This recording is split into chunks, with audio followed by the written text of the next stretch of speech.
Right, now let's speak to Mouin Rabbani, who is a senior fellow at the Institute for Palestine Studies. He's joining us live from Washington, D.C. Thanks for talking to us. What material effect will it have then for the Palestinians, for their cause, and indeed for the well-being of Palestinians in America when this mission in Washington, D.C. is closed?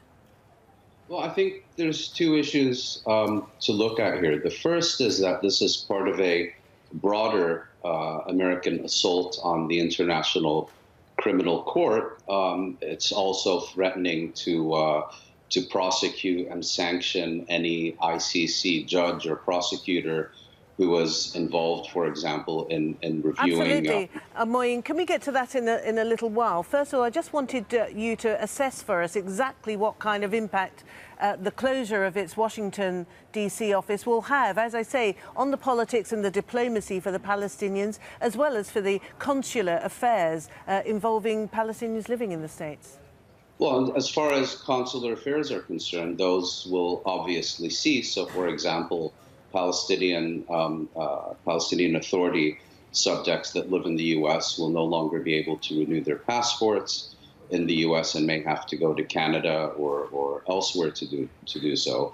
As far as the broader political impact, this is often packaged as a preparatory step towards a new American diplomatic initiative. But if people are waiting for a diplomatic initiative in the conventional sense of the word, that's not coming. This is the American initiative, which is basically to bully and railroad the Palestinians into accepting the most extreme Israeli agenda, and then perhaps at the end of that process, publish a piece of paper outlining what the U.S. hopes to achieve. And that's obviously magical thinking, and is not going to either entice the Palestinians to negotiate. Indeed, the Palestinians have maintained the position throughout the Trump administration, haven't they, that the bullying is not going to force them to the negotiating table. They're not in the least bit interested in what's being optimistically called the deal of the century.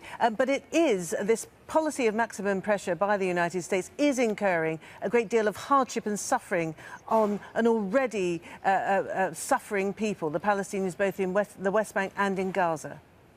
Well, it's not only inflicting suffering, it's intended to inflict mass suffering among the Palestinian civilian population of the occupied territories and elsewhere in the Middle East. I mean, it's designed to do that in order to put pressure on the leadership. And I think we need to take a step back and recognize what's happening here.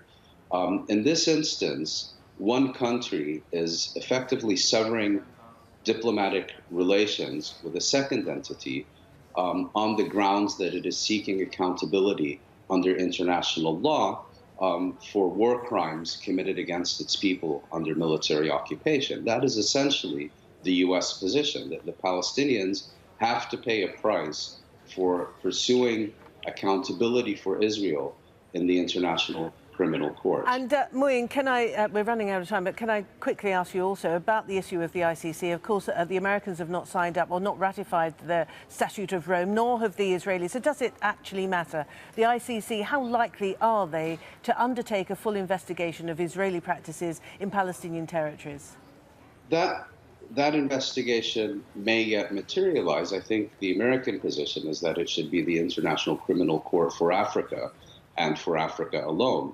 And that explains also this broader assault that John Bolton, the National Security Advisor, is expected to launch later today against a potential ICC investigation of American and other actions in Afghanistan. Mouin Rabbani, thank you very much indeed for talking to us live from Washington.